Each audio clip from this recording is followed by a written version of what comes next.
नमस्कार, Asian public TV में आपका स्वागत है। मैं हूं डॉक्टर शिशिर उपाध्याय। इंटरनेशनल खबरों में हम सबसे पहले ईरान की खबर बताते हैं। ईरान में हेलीकॉप्टर हादसे में मारे गए दिवंगत राष्ट्रपति इब्राहिम रईसी का अंतिम संस्कार हो गया है। उपराष्ट्रपति मोहसिन मंसूरी ने घोषणा की है कि रईसी को उत्तर पूर्वी शहर मशहद में सुपुर्द खाक किया गया है। भारत के उपराष्ट्रपति जयदीप धनखड़ भी शोक कार्यक्रम में शामिल हुए हैं। हेलीकॉप्टर हादसे में दिवंगत राष्ट्रपति इब्राहिम रईसी, विदेश मंत्री होसैन अमीर बदलोबिहियान समेत 8 अन्य की मौत हो गई थी। रईसी व साथियों के शव तबरीज शहर में रखे गए थे, जहां उनके अंतिम दर्शन के लिए भीड़ लगी है। देश के सर्वोच्च नेता ने 5 दिनों के शोक की घोषणा की थी। रईसी समेत सभी मृतकों के शव ऐतिहासिक इमाम रजा मस्जिद में ले जाए गए, जहां खामेनेई प्रार्थना करेंगे कि रईसी के उत्तराधिकारी के चयन के लिए मतदान का फैसला न्यायपालिका, सरकार और संसद के प्रमुखों की बैठक के दौरान लिया गया है। उम्मीदवारों का पंजीकरण 30 मई में से 3 जून तक और चुनाव प्रचार 12 से 27 जून तक होगा। फिलहाल मोहम्मद मखवेर अंतरिम राष्ट्रपति हैं। नाइजीरिया के उत्तर मध्य पठारी राज्य में बंदूकधारियों ने गोलीबारी करके कम से कम 40 लोगों को मौत के घाट उतार दिया है।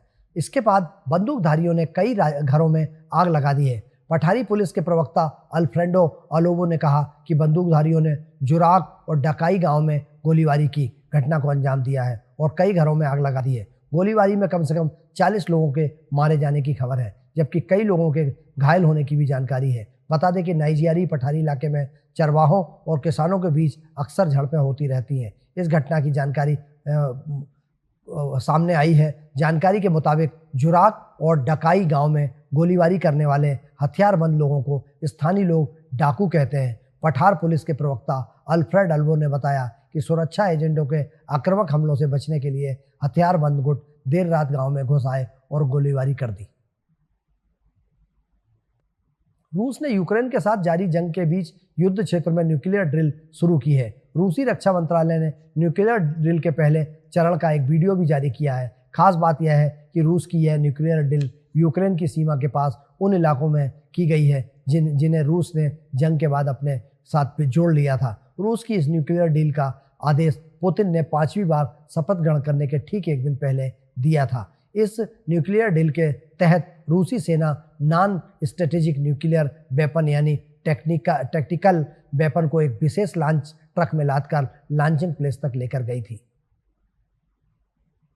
लंदन से सिंगापुर जा रही सिंगापुर एयरलाइंस की एक फ्लाइट 777-300 ER को गंभीर एयर टर्बुलेंस का सामना करना पड़ा था। इस दौरान तेज झटकों की वजह से एक पैसेंजर की मौत भी हो गई थी, जबकि बहुत सारे पैसेंजरों की गर्दन में और रीढ़ की हड्डी में चोट आई थी। 30 से ज़्यादा पैसेंजर जख्मी बताए गए हैं। एयर टर्बुलेंस के बीच प्लेन की बैंकॉक में इमरजेंसी लैंडिंग करनी पड़ी थी। प्लेन में 211 पैसेंजर और 18 क्रू मेंबर सवार थे। इस बीच थाईलैंड की अथॉरिटी ने एम्बुलेंस और इमरजेंसी टीमों को एयरपोर्ट के लिए रवाना कर दिया था।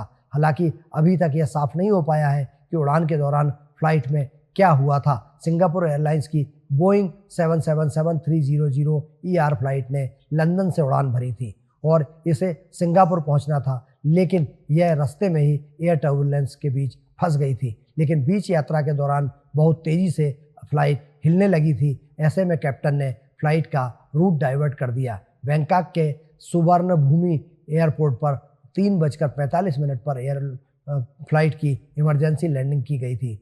तब एक पैसेंजर ने जब तक दम तोड़ दिया था। भारतीय मूल के गोपी थोटाकुला अमेजन के संस्थापक जेफ बेजोस के blue origin New Shepard 25 NS-25 mission में पहले भारतीय अंतरिक्ष पर्यटक बनने पर खासे खुश नजर आए। यह इंसानों को पर्यटकों के तौर पर अंतरिक्ष में ले जाने वाली ब्लू ओरिजिन की 7वीं उड़ान थी। अमेरिका के पश्चिम टेक्सास में लॉन्च साइट 1 से रवाना की गई गोपी और 5 अन्य इस उड़ान का हिस्सा बने। इसके साथ ही थोटाकुरा के नाम पहले भारतीय अंतरिक्ष पर्यटक बनने का उपलब्धि भी जुड़ गई। वहीं 1984 में भारतीय सेना के विंग कमांडर राकेश शर्मा के बाद अंतरिक्ष में जाने वाले दूसरे भारतीय बनने का खिताब भी उनके साथ जुड़ा हुआ है। सोशल मीडिया पर ब्लू ओरिजिनल के पोस्ट किए गए एक वीडियो में उनकी खुशी साफ दिखाई दी। आंध्र प्रदेश के जन्मे पायलट थोटाकुरा ने एक बैनर भी पकड़ा है जिसमें लिखा है, मैं हमारे चिरस्थायी ग्रह के लिए एक पर्यावरण योद्धा हूँ। एशियन पब्लिक टीवी पर खबरों का सिलसिला जारी रहेगा। इंटरनेशनल खबरों में फिलहाल इतना ही। आप बने रहिए मेरे साथ, देखते रहिए एशियन पब्लिक टीवी। मुझे दीजिए इजाज़त। नमस्कार।